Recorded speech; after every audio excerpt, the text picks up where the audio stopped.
It's a pleasure to be here, and in terms of talking about an ethical leader, they don't come much better than Brother James. What an inspirational man he is to all of us.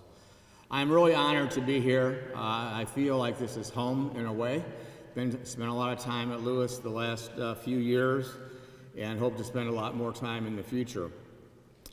I'm here today to tell you that it is possible to build a very ethical business despite all the challenges that are before us in doing just that. Heartland is certainly, I think, a really great example of what is possible, and I wish I could tell you it was easier and give you the 10 magic words that you should hear to make it happen for yourself, but it doesn't, of course, work that way.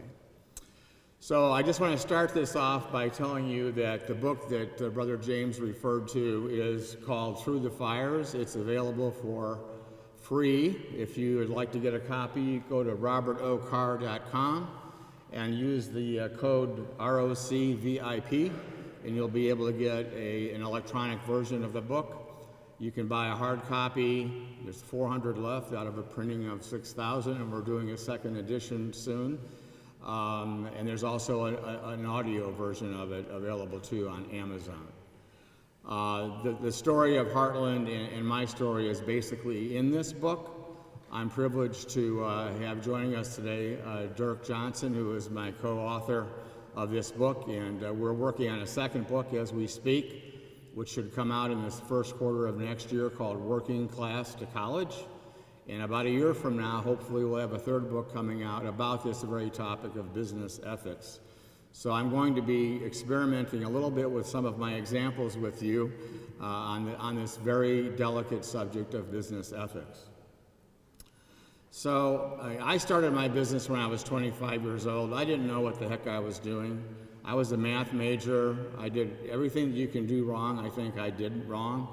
I started off with about $10,000. Why would you need more than that in the business? Took all math classes basically in college, computer science classes. Never took a business class in my life. And it showed the first 20 years of my career. So by the age of 50, I was really nowhere, but by the age of 60, I was an overnight success. The company, I had my business, and in 1997, I got a really big break. A bank decided they liked the way we did business. The bank was Heartland Bank in St. Louis. And we just, we wanted to become a bigger player in the business that we're in, which I'll explain a little bit. And Heartland Bank liked our business model, and I could never get any bankers to ever understand our business model enough that they would be wanting to be involved with us. And the founding principle is very simple, and I think this is just really important if you have aspirations to be in business or to be a leader of any institution, and that is the golden rule. You treat other people with respect because you want to be respected. And in fact, this is our slogan.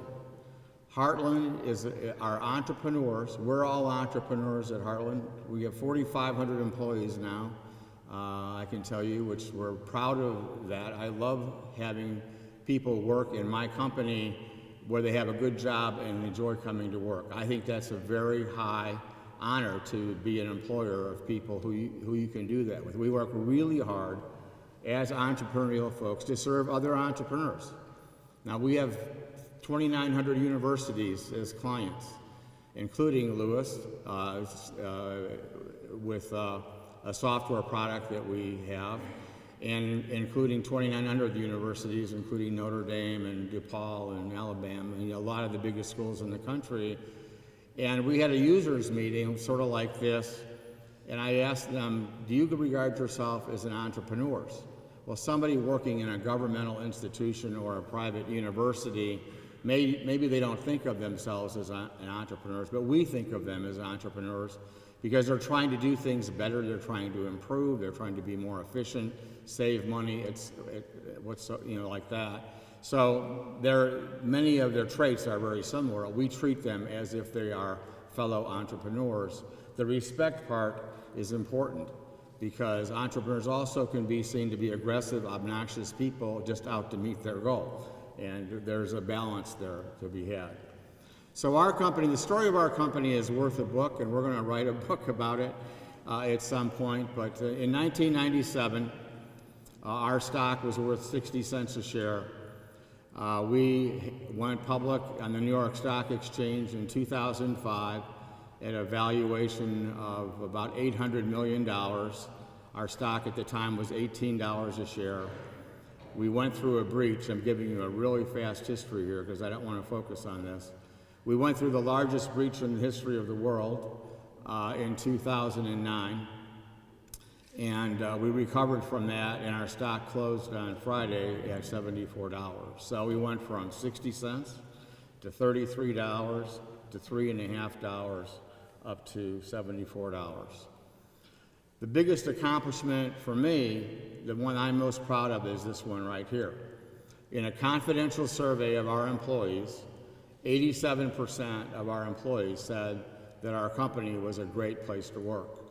And so my parents hated their jobs. My dad worked at Argonne National Laboratory. He started off as a guard, working outside, making sure, security guard, and worked his way up somewhat. Never really was happy with his job, though. Never felt like he had accomplished what he wanted to accomplish. And my mother was a waitress. She worked the night shift, and she liked her job, but she was always tired. And my parents were just never happy with their careers, and that's one reason that I didn't want to get locked into a job that I felt trapped. And that was always front of mind for me. That's why I started my company when I was 25 years old. We have a lot of great stories to tell with Heartland, which I'm not going to get into today much. This is our service center. We started off, we have 950 people that work in our service center. It's in southern Indiana, across the river from Louisville. And we went to great pains to build a great facility so people would enjoy coming to work. So there's a fitness center here, there's a cafeteria here, there's a daycare center. The workstations are open, there's lots of room, people get to work as teams. We spent a lot of time trying to create a good place to come to work in a call center. Call centers are typically little cubicles, and people are jam-packed in there, they're looked over, the guides are looking over them, monitoring their calls and all of that. We tried to create a completely different atmosphere. We've done it. 87% of our people think it's a great place to work. I think that speaks for itself. This is our IT building. When you drive down the North Dallas Tollway in Plano, Texas, you'll see this building. I'm very proud of that building. We occupy the top 3 floors of that facility. But with all of our employees, we would occupy 3 buildings that size if everybody worked in one place. So we have got a large group of employees. And this is a chart summarizing the stock performance that I talked about. We almost were put out of business by Visa and MasterCard. What we do, you think the bank does what we do. You use a credit card at a gas station or a store, there's a good chance it's connected to us. When that card is swiped or your PIN is used in the new EMV transactions, that machine is contacting us. It's connected to us for about 360,000 merchants in America. And we authorize that transaction, we send the receipt back, and we pay the merchant their money the next day. You all think the banks do that, right? The banks hire people like us, and some of the banks do it themselves. So we have become the number 5 country, the 5th largest payment processor in the United States. The other 4 ahead of us, you might have heard of them: Chase Bank, Bank of America, First Data Corporation, and a spin-off of Fifth Third Bank called Vantiv. Those are the people that are ahead of us. That means we've climbed over everybody else. Starting in 1997, with 25 employees, we now process about 4 billion transactions a year, and we've done it by building a highly ethical company that tries to treat everybody, including our employees and our customers, with great respect, and we try to treat them the way we would want to be respected. That's not the way the industry is, though. and I'm going to get into that. And it's very disappointing to me as the fellow human being to witness the kind of stuff that I see every single day going on in our industry, and I know it goes on in many, many other industries. And the message I really want to get out to you, and I'm sort of on a mission with this. I give speeches around the country about this. I'm not a most popular guy in the industry, I'll tell you that, because I'm calling out the bad behaviors. So we were breached. Does anybody here remember hearing about the Heartland breach, 7 or 8 years ago? Well, everybody in our industry does. So I'm glad to hear that. That's not the first time you heard.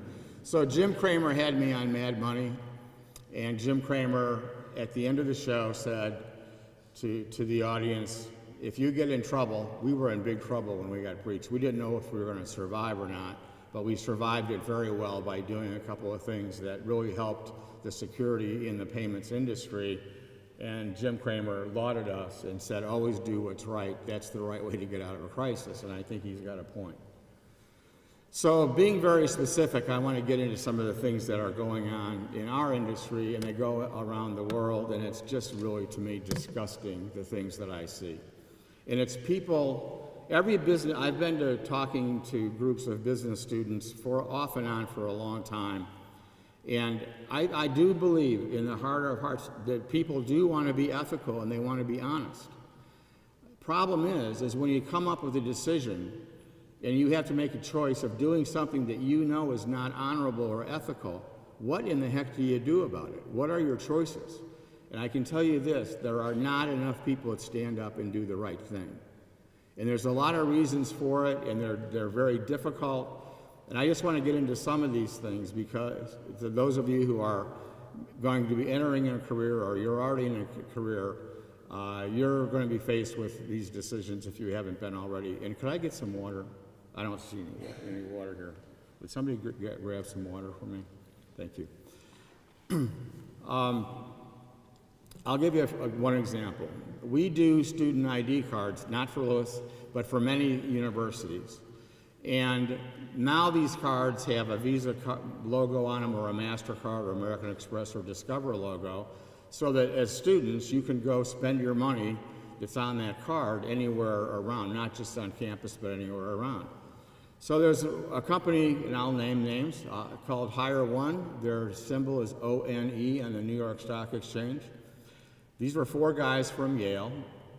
Their business model was, let's get the financial aid monies transferred over to this card, and then the students will use the card to buy things, and that's fine. That's great business. But a large part of their business model was allowing students to overdraft their checking account by going to the ATM and drawing out money that wasn't there. Thank you very much. I should have arranged that ahead of time, but I was running late, caught in traffic, and didn't think about it. So this company, here's the kind of thing that they do. These are 4 Yale guys who are really smart. They all came from good backgrounds. They know the difference between right and wrong. All right, so what are they trying to do? They're trying to make money for their investors and for themselves, right? And they're trying to be good people, respected in their community. But they get into the back room and talk about how they can make money, and they set up a policy. If you're a student and you've got $19 in your checking account, and you go to the ATM and draw out $20, they let you do it, and then they charge you a $35 overdraft fee. I mean, can you imagine that that's how you wake up in the morning thinking about, I'm going to make my money by doing that? Well, the banks in this country, they're just as bad, many of the banks. And a couple of them were named in the opening comments. So if you're working at a bank, if you work at Bank of America, and I'm naming names because anybody who wants to sue me over this, I'm telling the truth, and I'll defend it. And nobody's going to sue me because they don't want to have to get into litigation with it. If you're a branch manager at a Bank of America branch, and you have an irate customer come in and they were just charged $140 for overdraft fees because the bank returned 4 small checks instead of 1 big check. And they did it deliberately because they had these geniuses who are working for them to say, hey, if we pay the big check and return all the small checks, instead of getting one $35 overdraft fee, we're going to get 4. Isn't that great? We're going to make money. We're going to get a promotion in our department because we're going to look like heroes. That kind of thinking goes on nonstop in the financial services community, and it's disgusting. So if you're the branch manager at Bank of America, and you say, you know, I'm really sorry, I know that your kids need, you know, diapers and whatever, but I can't reverse that charge to you because I have to pay it out of my paycheck. The Bank of America has a policy that if I, as the branch manager, return more than X number of these a month, it comes out of my pay.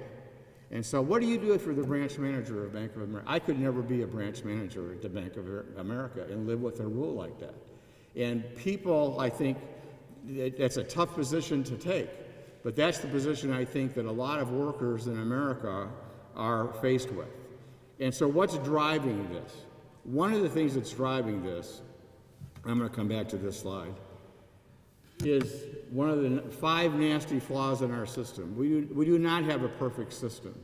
Everybody knows that. And I'm not sure that socialism or communism is a better system. I don't think so at all. But I know one thing, this system could be a heck of a lot better.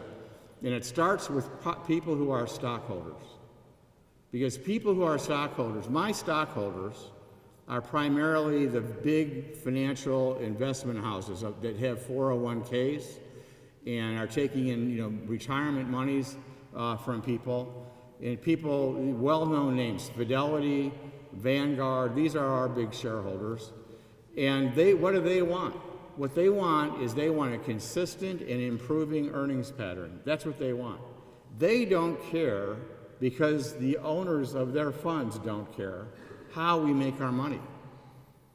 There's no accountability back from the owners of the company to the management. So what does that do? That puts management in complete charge of how they make their money. And I can tell you, as long as you're hitting your goals on Wall Street, you're going to be just fine, and you're going to get a lot of money. You're going to get paid a lot of money. So that's one of the issues. How that gets changed, I'm not smart enough to tell you how that gets changed. But if you're investing, years ago, there was a movement to not support companies investing in South Africa to protest apartheid. And that worked. That was sort of a black and white issue. There are many investors that don't want any money going into the oil business because of, you know, their view of the oil companies. But how do we, in the financial services, you've got some of the biggest banks and the biggest financial institutions in the world who are only here today because the people in this country, the people in this room and the rest of the country bailed out their bad management practices of basically lying and misrepresenting mortgages throughout the country. So what do we do about that? How do we deal with that? I wish we had the answer, but that's a flaw in the system, is that there's no accountability there's a total accountability for financial performance. There's no accountability for ethical performance. And those of you who want to change the world, help solve that problem. You won't solve the whole problem, but help with ideas about how to solve that problem. And that takes us to the issue of the outrageous CEO pay and the comparison of that to the lowest paid workers. And so I happen to be very familiar with that topic. As the CEO of a public company, this year we're going to make $155 million. I mean, I can't believe it, but you know, sometimes things work. You build a business, and sometimes it just works. And it works for us. It works for us because we have happy employees who love their jobs, that are out trying to make a good living for their family, and it works. God bless them.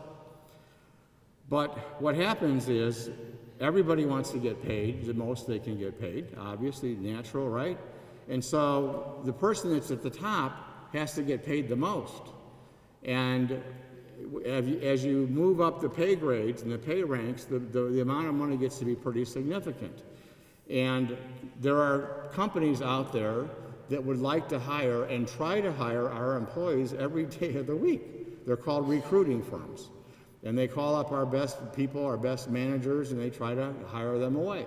So we have to be competitive. Every company has to be competitive to pay their employees.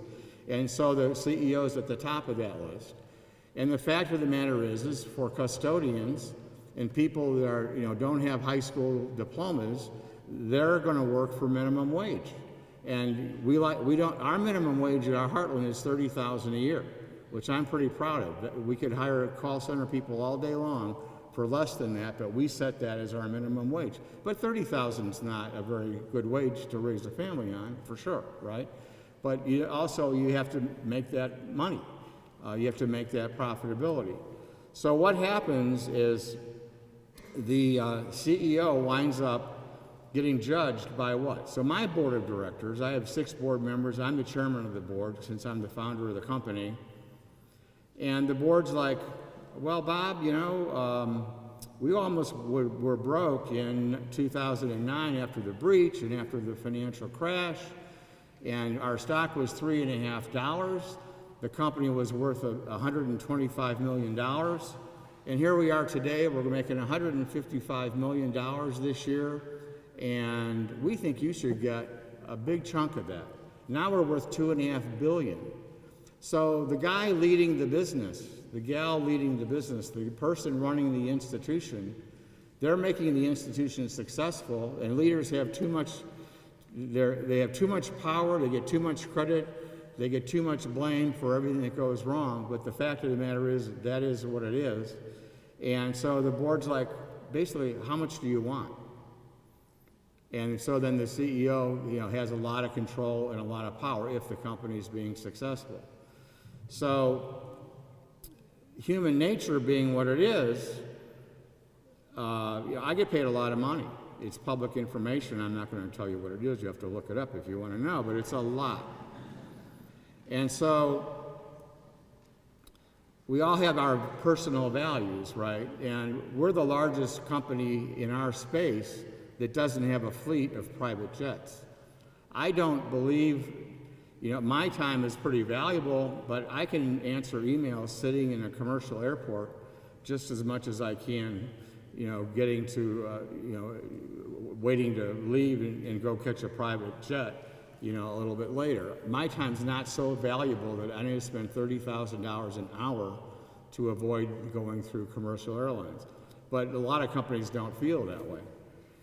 So if you decide that you don't really want to buy a fleet of jets and you don't want to have the most expensive paintings in the world and you only need 1 or 2 houses, what do you do with all this money that you make? I mean, there are 1,000 or 1,200 billionaires in this country now.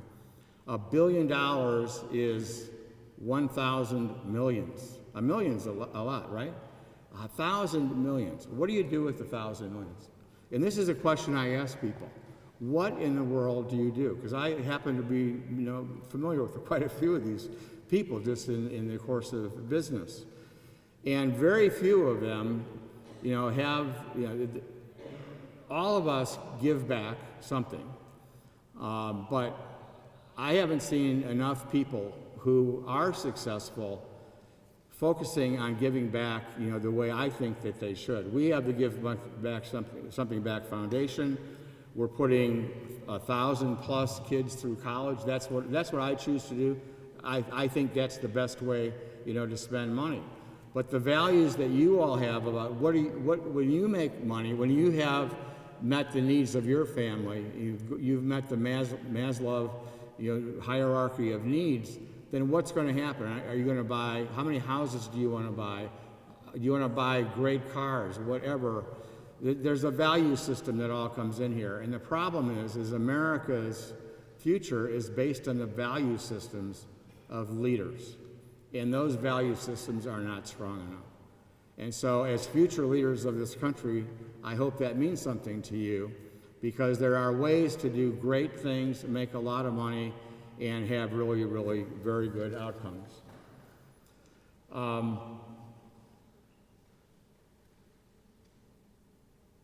So you get to the situation where the Bank of America example that I used, I think is pretty significant. And that is, what do you do when you're faced with doing, having to do the right thing and doing something that you think is wrong. I think that's something we all should think about. How far are we willing to go? I think the number one failure of human beings are doing things that where they lose their self-respect.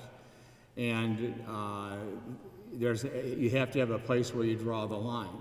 And the more power that you get, the more credibility you get in your institution, whatever that may be, the more and more ability then you have to influence that type of situation. And the managers are the people that put their employees in that situation oftentimes because they're trying to meet their goals. And I think that the individual employees need to put up with less of that behavior. And it's hard. In our company, we have things that go wrong. The number one reason that people quit their job is they have something to do with their manager. They don't like their manager. They feel like the manager is not being fair to them or whatever. And so we have to deal with that. And I think if employees would be more straightforward with their leaders, the leaders would know what's going on better, and there would be a better way to solve a lot of these day-to-day issues that come up. So with that, I'm about 35 minutes in. I hope there's some questions out there. I can talk a long time here about this stuff, but I would love to take some specific issues and ask hard questions. That's fine with me. I'd be happy to get into anything that you would like to talk about. Yes, sir.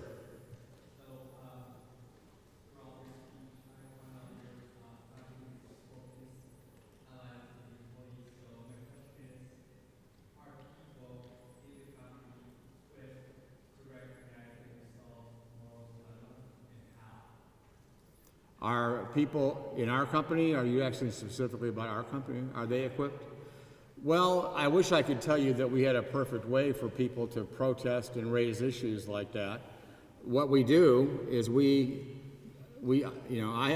like Brother James. I have an open door policy. I wish I knew all the people that, he knows 90% of the people that work here. I don't know 90% of the people anymore that work at Heartland. But we do have open door policy. We have a whistleblower hotline that people can make anonymous complaints about. But I know that one of the things that just is very frustrating to me is that so many employees are afraid to go over the head of their manager, and so many managers are saying, if you go over my head, you're fired. That's wrong. I wish I knew how to solve that. Anybody have any ideas on how to solve that? Because that's really a tough one. It's a dilemma with human nature. The managers, if a manager is doing that, we don't tolerate that. But we have to know they're doing it, and we don't. And I know we don't. And people who leave, we don't have a very high turnover at our company for our salaried people. But the turnover that we do have is over things like that, and I hate it. It's terrible, but I wish I had a better answer for you. It's a really hard problem.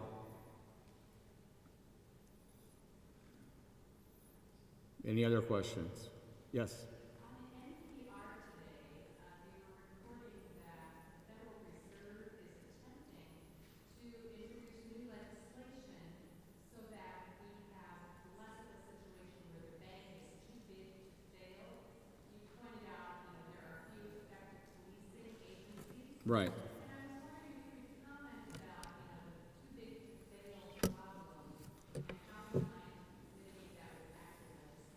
Yeah. Okay. That opened up Pandora's box a little bit, but I'm eager to respond to that. So I happen to be a member of the Philadelphia Federal Reserve Bank Advisory Board.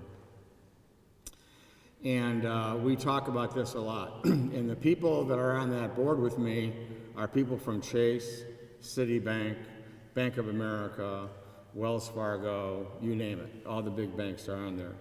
And then there's this little guy from Lockport, Illinois, who got lucky and started a great business that just was at the right place at the right time. So I feel like a fish out of water. I went to Illinois. They all went to Ivy League schools. But we talk about the bankers hate all the regulators. They just really despise them.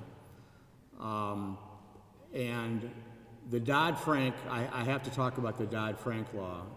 Dodd-Frank was passed in 2009. One of the things that Dodd-Frank did was it said to the banks, if you're going to charge a big fee for an overdraft, you need to tell the consumer what your policy is. So what happened here? To me, this is just the typical, just very frustrating situation.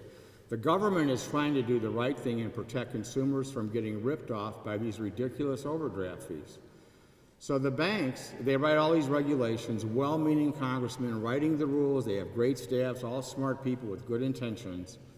And the way they write the rules is the obligation on the bank's part is to tell the consumer what their policy is. So the banks, all these brilliant Harvard Business School people and Lewis Business School people, get together and they say, okay, we're going to send a disclosure to the consumer explaining our policy.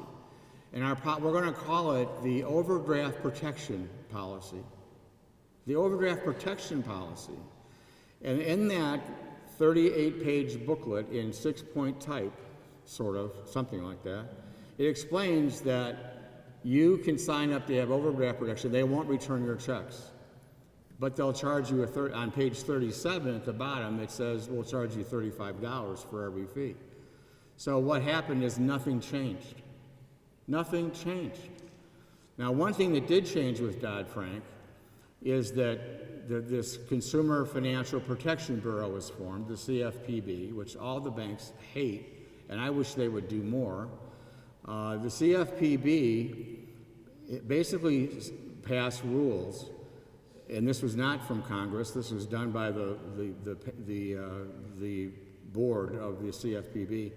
They said, if an officer of a bank is caught lying and using deceptive terminology, practicing deceptive acts, they personally are liable and can go to jail. You would not believe the impact that has had.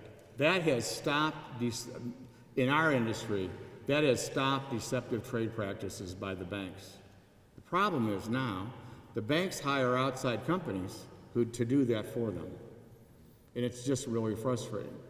Another part of that act was what's called the Durbin Amendment. Dick Durbin, the senator from here, he thought the banks were charging too much money to take credit cards, which is that's my business, so I'm very familiar with that. But merchants are pretty familiar with how much it costs to take Visa, MasterCard, American Express, and Discover.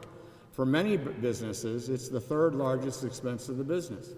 For a restaurant, it's food cost, labor, credit card fees, and then rent. That's how much it costs. It's very expensive.